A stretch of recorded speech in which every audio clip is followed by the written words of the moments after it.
વિરમભાઈ એક પ્રશ્ન પૂછું છું, હું તમને એક પ્રશ્ન પૂછું ભાઈ તરીકે. ન્યૂઝ રૂમની ટીવી સ્ક્રીન ઉપર તામિલનાડુ, પોંડિચેરી, પશ્ચિમ બંગાળ, આસામ, આ બધા જ લોકો જે રાજ્યો છે એના રિઝલ્ટ આવે છે, એના પરિણામ આવી રહ્યા છે. એ પરિણામ જોતા કોંગ્રેસ તમને ક્યાંય દેખાય છે? કોંગ્રેસ લખેલું ક્યાંય દેખાય છે? એ આસામ હોય ક્યાંય બહુમતીમાં હોય એવું ક્યાંય દેખાય છે? અને પશ્ચિમ બંગાળમાં તો તમે ક્યાંય છો જ નહીં, તમારે નાવા નીચોવાનો સંબંધ પણ નહીં. એટલે હું એવું કહું છું ભાઈ કે તમારે શું કરવું જોઈએ? નાક ઉપર હાથ રાખવો જોઈએ. તમારા નેતાઓને કહેવું જોઈએ કે પશ્ચિમ બંગાળમાં કોંગ્રેસના જે પ્રમુખ હોય એ આની જવાબદારી લે અને રાજીનામું આપે. કોણ એની રાજીનામું આપશે? ગુજરાતમાં પણ એ આપણે ઉમરેઠની જે સીટ હતી એમાં હર્ષદ પરમાર જીત્યા છે, ત્યાં પણ કોંગ્રેસની હાર થઈ છે. ત્યાં કોંગ્રેસ જડબે તોડ સલાક હાર્યું છે. તો એ સ્થાનિક સ્વરાજમાં હાર, પેટા ચૂંટણીમાં હાર, અન્ય રાજ્યની ચૂંટણીમાં હાર, લોકસભામાં હાર, વિધાનસભામાં હાર, તાલુકામાં હાર, જિલ્લા પંચાયતમાં હાર, નગરપાલિકામાં હાર, મહાનગરપાલિકામાં હાર. તમે હારનો રેકોર્ડ કર્યો છે.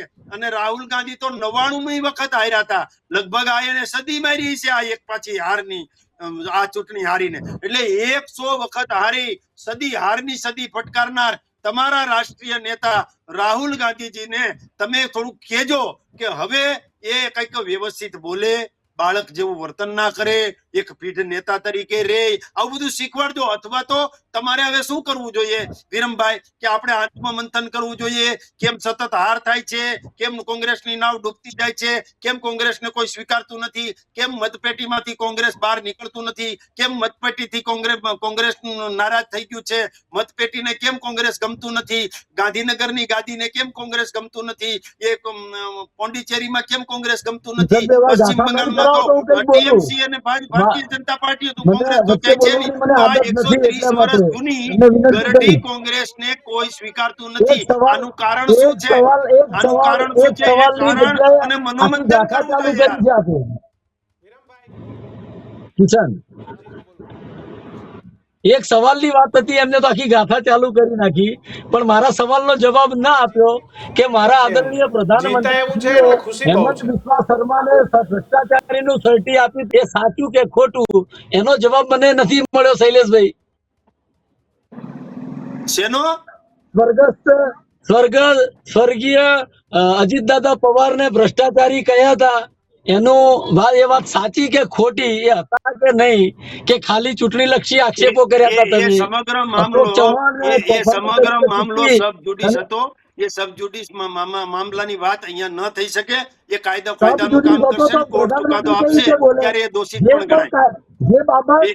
જે બાબત કોર્ટમાં હતી, સબ જ્યુડિસ છે, તો મારા પ્રધાનમંત્રી શાના માટે બોલ્યા ત્યાંથી? સબ જ્યુડિસ હતો તે મુદ્દો ત્યાં કોર્ટમાં જ હતો, તમારે બોલવાની જરૂર નથી.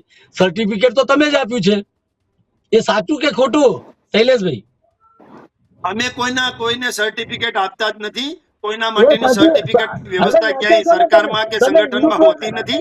એટલે સર્ટિફિકેટ વાળી વાત કોંગ્રેસમાં કદાચ હોય, કોંગ્રેસમાં સર્ટિફિકેટ ને મેડલ ને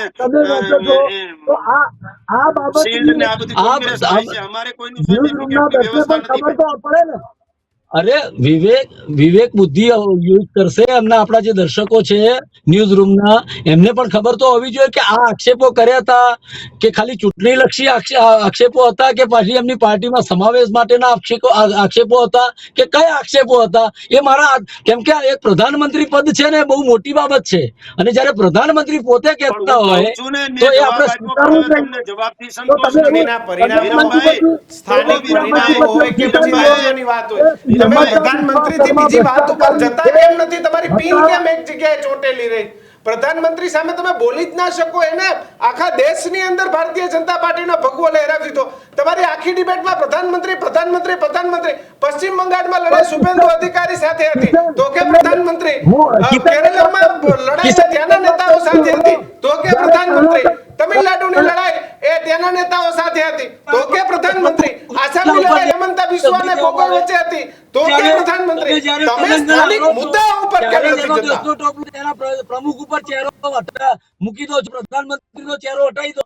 જ્યાં તમે હારો છો ત્યાં પ્રધાનમંત્રીનો ચાઈ દેવાનો, અને જ્યાં જીતો છો તે મંત્રીને તમે ચહેરો આગળ લાવીને વિકાસ તો મેં એની તરફ કયો વિકાસ? વક્તવ્ય કર્યું છે. જ્યાં હારો છો વિરમભાઈ, ત્યાં ઉપર વિરમભાઈ. દોસ્તો ટોપલો આપી દો છો. એને ટીવીના સ્ક્રીન બતાવી દેવામાં આવે છે.